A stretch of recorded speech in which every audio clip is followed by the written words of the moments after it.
ఈ రోజు ఎందుకో పొద్దుటి నుంచి బేరం లేక షాప్ మొత్తం వెలవెలపోతుంది. లోపల గాని, బయట గాని అసలు జనం లేరండి. ఎక్కడ ఏసినయి అయితే అక్కడే ఉండిపోయినియి. ఇలాగే 8 వరకు ఖాళీగా కూర్చున్నాము. ఖాళీగా కూర్చోవడం ఎందుకనేసి మా ఆయనైతే టిఫిన్ చేసొస్తాననేసి లోపలికి వెళ్ళాడండి. రూమ్‌లోకి వెళ్ళేసరికి ఫోనొచ్చింది.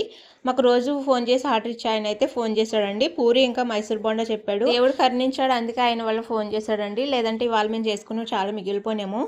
ఇవాళ ఇస్తే పొద్దున్నుంచి అసలు గిరాకే లేదండి. చాలా ఖాళీగా ఉన్నాము. ఆయన పార్సెల్ చెప్పగానే ఇంకా ముందుగా మైసూర్ బోండాలైతే వేసేసానండి. వేసేసి మా ఆయనకైతే ఇచ్చేసాను. ఆయన పార్సెల్ చేసుకుంటున్నారు. ఈ లోపల నేను పూరి అయితే చేసేసుకుంటున్నానండి. పూరియే కొంచెం పని కష్టమండి. టైం పడతది.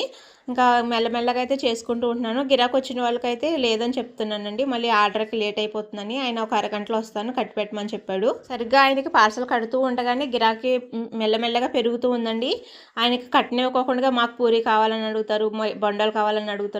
ఏది లేవో అదే అడుగుతా ఉంటారండి ఎక్కువైతేని. రోజు వచ్చి గిరాకీ లేదని చెప్పలేము కదా! ఒక పక్కన వీళ్ళకి కడుతూనే ఇంకో పక్కనే పార్సెల్ కూడా కడుతున్నాము. ఇంకా తినేవోళ్ళకైతే పెట్టేస్తున్నాడండి. 2 పూరీలేసి ఇంకా మిగతావి 2 వడ గాని, బోండా గాని ఏదో ఒకటి ఏసుకోమని చెప్తున్నారు మా ఆయన. ఇంకా అలాగ మేనేజ్ చేసుకొని పార్సెల్ అయితే కట్టిచ్చేసామండి. మొత్తానికి ఈరోజు వ్యాపారం అయితే బానే గడిచింది.